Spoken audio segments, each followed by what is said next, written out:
Live from clickorlando.com, News 6 Plus, and WKMG. We're getting results in your neighborhood now at 6:30 p.m. A NASA astronaut in the hospital tonight. What's being revealed about the moments after Crew 8 splashed down off the coast of Florida? But first, the fate of a woman accused of letting her boyfriend die in a zipped-up suitcase could soon be in the hands of the jury. Sarah Boone faces a second-degree murder charge. Good evening. This is News 6 at 6:30. I'm Ginger Gadsden. And I'm Justin Warmoth. This case expected to go to the jury tonight. News 6's Troy Campbell joins us live from outside the Orange County Courthouse with the very latest. Troy. Yeah, just moments ago, the defense finished giving their closing arguments in the courthouse here behind me. Then the state is giving their rebuttal right now. After that, that's when the jury is expected to begin deliberating. Of course, they'll be tasked with deciding whether to convict 47-year-old Sarah Boone of second-degree murder of her boyfriend, 42-year-old George Torres, back in 2020. Now, the jury was shown cell phone video recorded by Boone showing the suitcase with George inside. Now, in that video, you can also hear him saying he can't breathe. Boone's defense says she suffers from battered spouse syndrome and had been abused prior to Torres being killed. Ultimately, this is about justifiable use of force. That is a legal defense in Florida. George Torres was murdered in this box.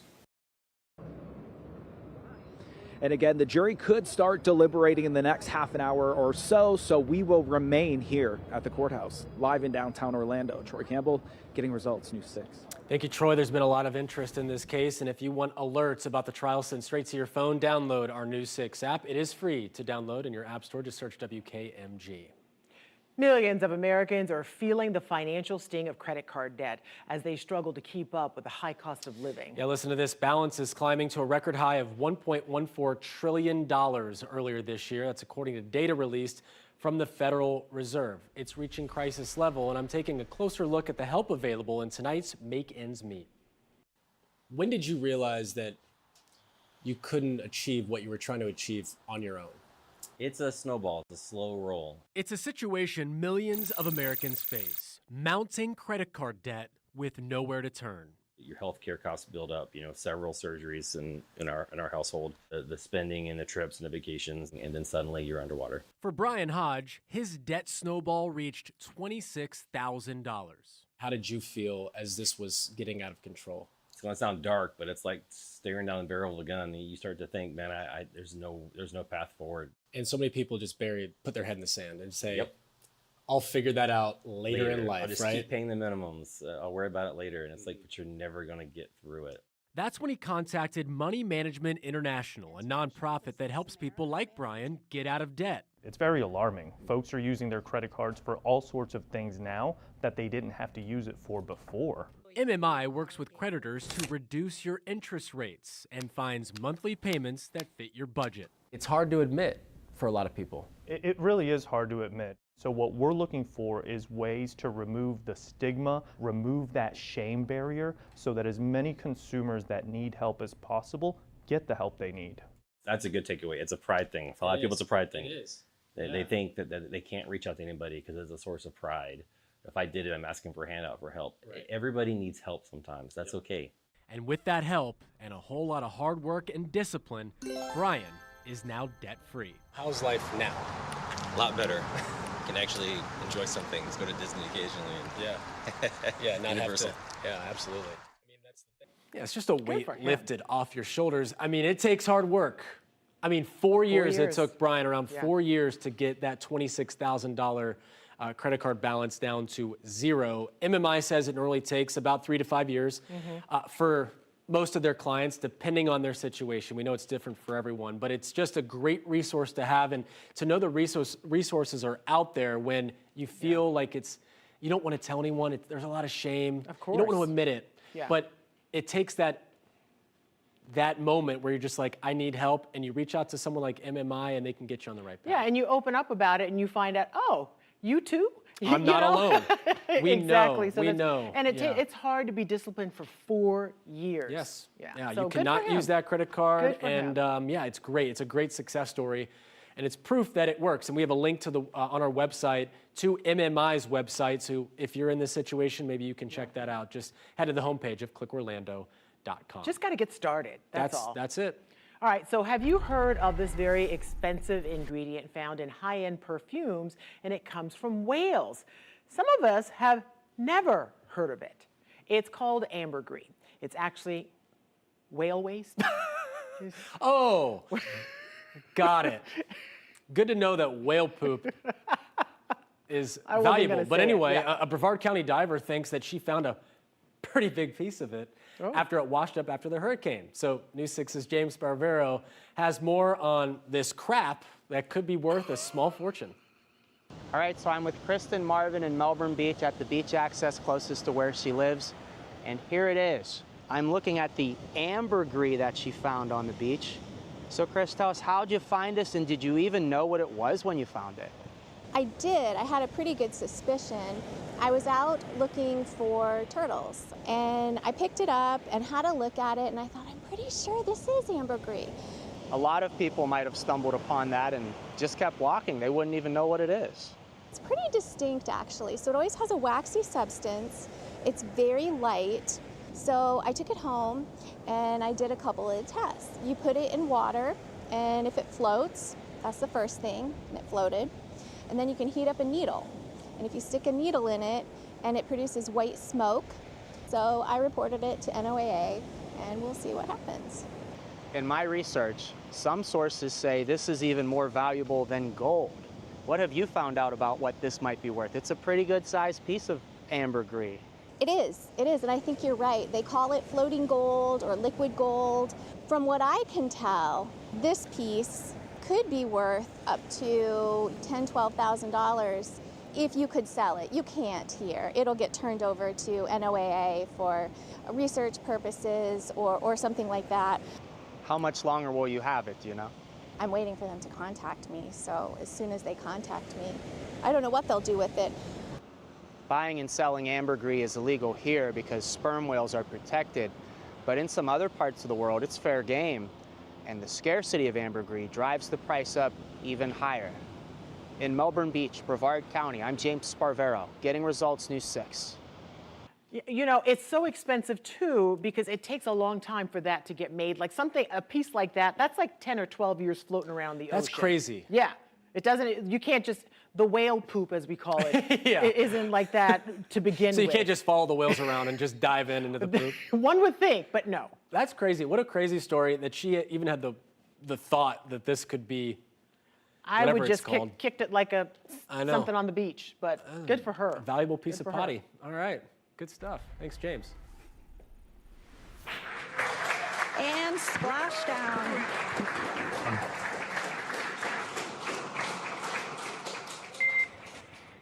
And Endeavour, we see the same. On behalf of SpaceX, welcome home. Well, 3 astronauts and a Russian cosmonaut have made it back to Earth. NASA's SpaceX Crew 8 splashed down overnight in the Gulf just off the coast of Pensacola. The crew spent 232 days aboard the International Space Station. And the splashdown appeared to go as planned, right? But here's the unusual part about this. NASA says all 4 had to be taken to a Florida medical facility after one of the NASA astronauts experienced a medical issue. Yeah, so 3 have since been released and are back in Houston, but NASA says 1 remains at Ascension Sacred Heart, Pensacola, but they didn't identify which one. In a statement, NASA says, quote, the 1 astronaut who remains at Ascension is in stable condition under observation as a precautionary measure. All 4 astronauts had been smiling and waving as they exited the capsule. The team was supposed to come home back in August, but issues with Boeing Starliner and, of course, then there was Hurricane Milton caused weeks of delays. All right, speaking of Starliner, you'll remember the troubled capsule left the ISS without its crew, Butch Wilmore and Sonny Williams, last month. They're ready to come home. Oh, they are so ready. You might be wondering why they couldn't just hop on the next flight, right? And leave with the Crew 8 astronauts. Well, as we all know, space flight is complex, very complex. It takes a lot more planning, which is why Wilmore and Williams are expected to return to Earth on a SpaceX Dragon capsule with Crew 9 in February. NASA and SpaceX actually had to reconfigure the Crew 9 capsule and the astronaut assignments before the mission even launched last month. It It was all to make sure there would be enough room for Butch and Sonny to return on board that spacecraft. So again, not until February until they splash down and get back here to Earth. Mind you, they have been up there since June for a trip that was supposed to last a week. That's a little while longer than anticipated, but you're right, it's very complex. Yeah, Like, not only do they have to ship it on. reconfigure the capsule, they can't even wear the same spacesuits they came up in because SpaceX requires a different spacesuit, right? Which is why they were arguing, why can't you just make all the suits the same? That way, if something like this should happen, then everybody just gets to where they need to go. It goes back to that thing where it's like, why not just do it? Well, you don't know. It's a layered thing here, okay? And a lot goes into it. It's above our pay grade. It's space. All right. A video of a python in the Florida Everglades is going viral. Disclaimer, if you're squeamish and you don't like snakes, which both of us do not, an invasive Burmese python just devouring a full-grown deer. Now changing what scientists thought they knew about the snake and its impact on wildlife. Crazy. Jonathan. Is that what that was? That was a full-grown deer. Wow. There's a live look outside in Port Canaveral, Brevard County. Gorgeous sunset tonight. It's going to be a great evening. High school football, Magic home opener. Of course, that's inside. But if you're heading to the game, we're going to talk much more about your weekend forecast as well in a few minutes. And a Stranger Things actor back in her hometown performing on a Central Florida stage. And pinpointing the exact age kids should stop trick-or-treating. So how old is too old? The results from a new poll may surprise you. You're watching News 6 at 6:30 live on News 6 Plus. We're getting results for all of Central Florida on this Friday night. We'll be right back. Brought to you by your local Toyota dealers. Toyota, let's go places.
Your weekend evening traffic alert. Look, with our weather team giving us some really good weather this weekend, meaning construction is going to ramp up. So watch out along 417 from 528 down towards Boggy Creek at the airport. And then you can expect some shutdowns along 429 overnight. They're really good at picking this up right around 6 o'clock in the morning, but make sure you're paying attention. I'm Trooper Steve with your News 6 traffic alert. Drive safely, have a great weekend, and I'll catch you Monday morning.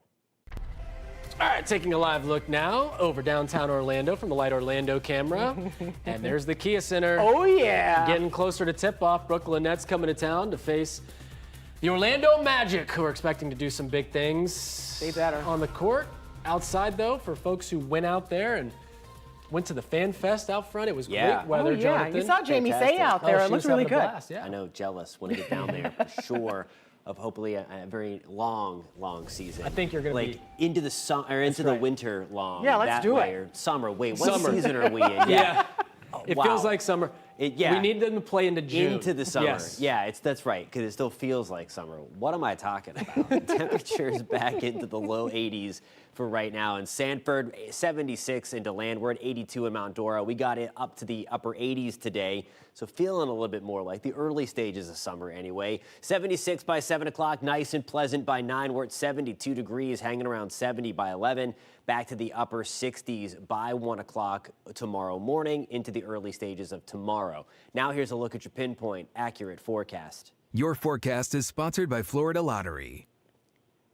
Another warm day tomorrow, but comfortably warm. That rich humidity still staying away for now. 85 in Claremont. We're at 85 tomorrow in Kissimmee. 86 in the Villages. A touch cooler back to the coast. We're at 81 tomorrow afternoon in New Smyrna Beach. We are back to 81 as well in Miko tomorrow. Clouds and rain forecast, there's not much of either. We're going to keep things on the drier side going forward. There's 10 o'clock tonight. A stray couple of downpours trying to get going with a breeze off of the Atlantic. Most of those fizzle out, and if they do make it onto the shores, they are not going to be able to get far inland. Too much dry air tonight. There's lunchtime tomorrow to start your weekend. Looking very, very nice. Again, temperatures in the mid-80s. We'll have that breeze out of the northeast as well, helping the comfort factor go back up. That is 8 o'clock on your Saturday evening, and again, just a few passing clouds out there.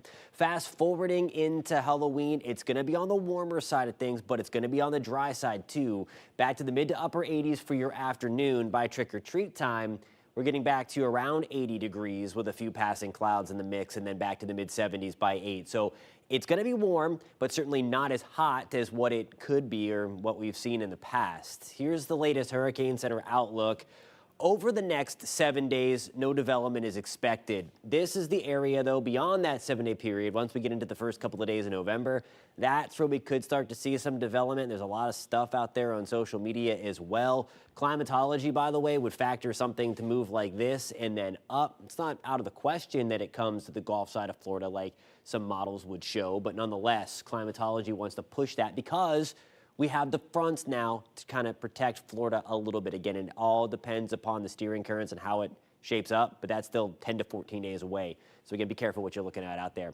85 degrees as we get into the afternoon tomorrow, 83 on Sunday, 83 degrees on Monday, 20% shot for a downpour on Tuesday, guys. All right, Jonathan, thank you. Do you see what's behind us here? I'm not looking. This next story comes with a warning if you are squeamish. It's gross. Okay. Thank you, it's gone. Look at that.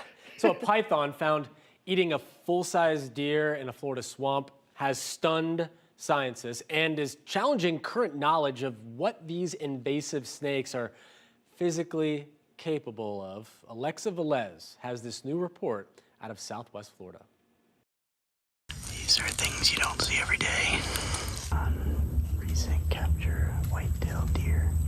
What began as just another day of tracking pythons for researchers quickly turned into a historic discovery. Ian Bartizek and Ian Easterling, biologists with the Conservancy of Southwest Florida, partnered with the University of Cincinnati to learn more about how invasive Burmese pythons are affecting the local ecosystem. But during an outing last December on private lands just outside of Naples near Big Cypress National Preserve, when we turned the corner, a fellow biologist, Ian Easterling, who doesn't terribly get very excited on this project, was animated, vocal, so I knew something was up, and he said, guys, she has a deer. And we looked over, and you could see some of the photographs that came from that, so we all kind of chilled out, laid on the ground nearby, and recorded some pretty neat video imagery. Creepy cool, he described it.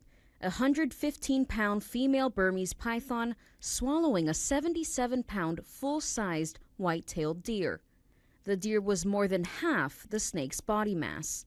And if that wasn't remarkable enough, the python set a new record, opening its mouth 10.2 inches wide. But these animals should not be underestimated. They are capable of swallowing immense-sized prey. And if you were on the fence about the impact these animals are having across the greater Everglades, I would recommend getting off the fence, because with images like this and what we're trying to share here over a decade of tracking these pythons, which is why we're on assignment, these animals are having tremendous impact on our native wildlife in South Florida. Did you enjoy that? I can't imagine seeing that in real life, like coming up upon, it's like, you don't want to startle it. Like, I don't want to be out there. Yeah, that thing was in a food coma. It was, and it was still going after it. So officials say that the python was humanely euthanized for further research. And that's something you really have to study and figure out what else that thing is probably eaten too. It's crazy. I mean, it's disturbing to look at that, and it's nature, but it's not the right nature because they're invasive. They are, and they've killed all the little creatures in the Everglades. They've just disappeared. I don't like them. I don't And either. you can quote me on that. All right, you may remember over the summer, Florida held a 10-day hunt for these Burmese pythons. FWC said Ronald Kiger of Marion County won this year's Python Challenge back in August, leading the hunt. Over 857 participants. A lot of people got involved. He caught 20 Burmese pythons during the contest, winning the grand prize of $10,000. Good for him. Glad he's helping. Well, right now you can catch Junie B. Jones in Boo and I Mean It at Orlando Family Stage. Chelsea Talmadge plays Junie B. Jones. You may also recognize her from a little show, kind of popular. It's called Stranger Things on Netflix. Yeah. News 6 producer Brooke Savage spoke to Chelsea about how she got her start right here in Central Florida. Actually, I am an Orlando Family Stage bred kid. They taught me everything I know, truly. I did so many summer camps growing up there that I still remember all the dances, you know, but they definitely raised me there, and it was an amazing experience, and they have so many amazing educators and people teaching you everything you need to know about theater and acting and the world of the industry.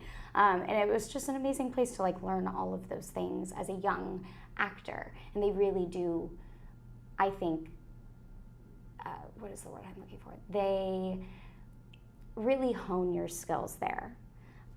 And foster them in a really loving and caring environment. So it was like a summer camp you went to, right? Did you do anything during the year as well there?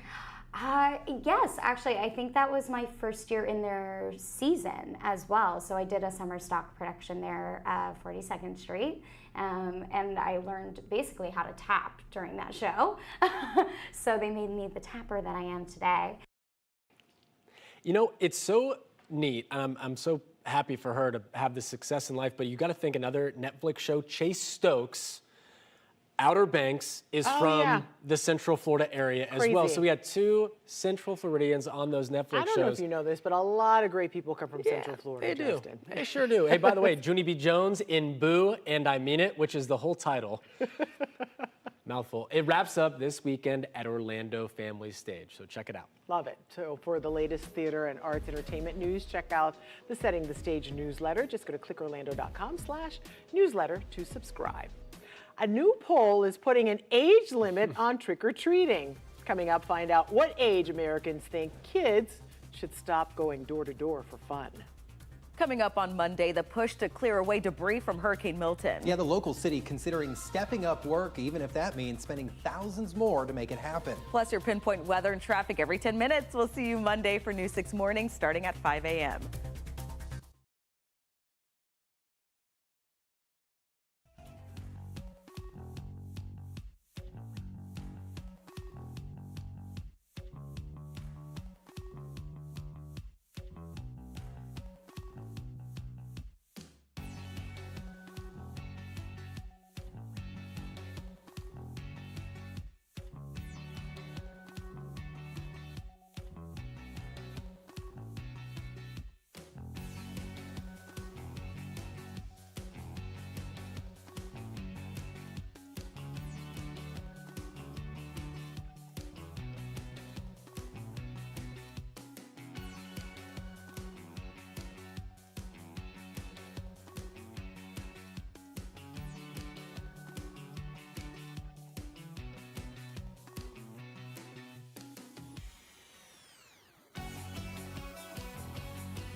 All right, from spooky pirates, Jack Skellington, zombies, and more, we asked Central Florida to share their spooky Halloween displays to clickorlando.com/pins. And did you guys deliver? There are so many creative displays out there, and we want to show them off. Yeah, so today we introduce you to a Winter Garden family who spent a year planning out their theme, and it's not going to take you very long to figure out this year's choice. Something strange in the neighborhood. Who did we call? We called the Ghostbusters. We've got the 4 Ghostbusters. We've got Slimer.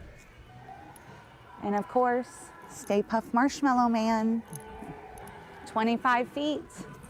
We love the holidays, especially Halloween. So every year we just try to pick a different theme. We start a year in advance, planning, buying, buy stuff online, plus at local thrift stores. We share our love with Halloween with our neighbors, and we just enjoy bringing joy to the kids and adults, and it's just a fun time of the year. You can let your imagination grow wild. We both love Halloween, so before we even moved in, we met on Facebook and started talking about Halloween. So then we were all excited about moving in, and it's just friendly camaraderie. We have 2 boys. They love the decorating, but we also just do it to spread holiday cheer, spread the Halloween spirit, and we love watching people's reactions. Sometimes they get a little scared when they walk by, or their pets, but we just love seeing the little kids and the adults. Ghouls just want to have fun. Well, I wish you could have seen our reaction to that spectacular display. That's pretty. Next year, we need to get to their house early when they start setting it up and just set up a camera to see how long it takes them and do a whole time lapse. I like that. Hey, there are so many Halloween houses posted on our pins page too. So check out this house. This is on Merritt Island.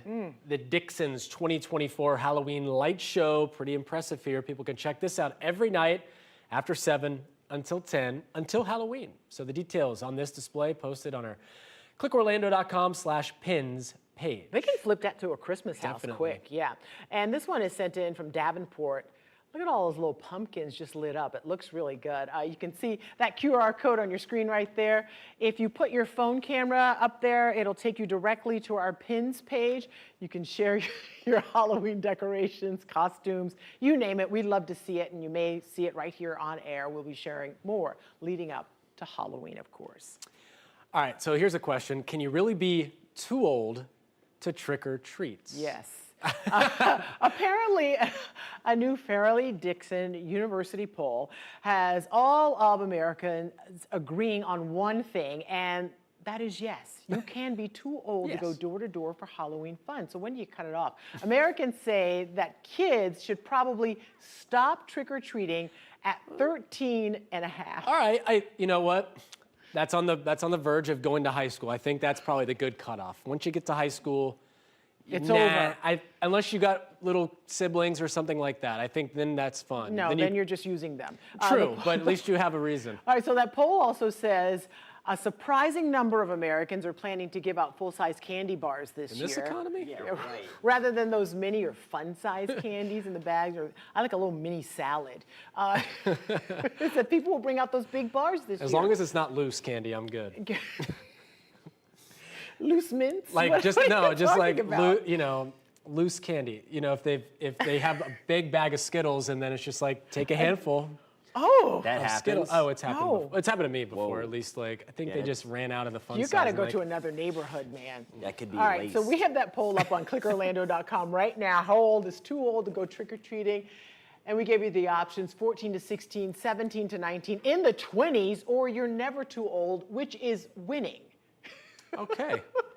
That's crazy. A lot of you are saying that you should just keep it up. Just go for it. Don't come to my house unless you got kids. Like, I mean, if like a grown man just shows up at your house. If you have a mustache, I do not want to hear you are in trick-or-treat come out of your costume mouth. though, and so you are in costume, so it's kind of hard to check. I don't know. Just don't have do it. fun. And bottom don't, line. And don't give out loose candy. Thank No you. loose candy. Thanks for watching News 6 at 6:30. Stream News 6 online anytime on our News 6 It's Plus like, Smart TV. do you have a mint? And it's just like, That's awful. there you go. Hey, we break news on clickorlando.com. See you later.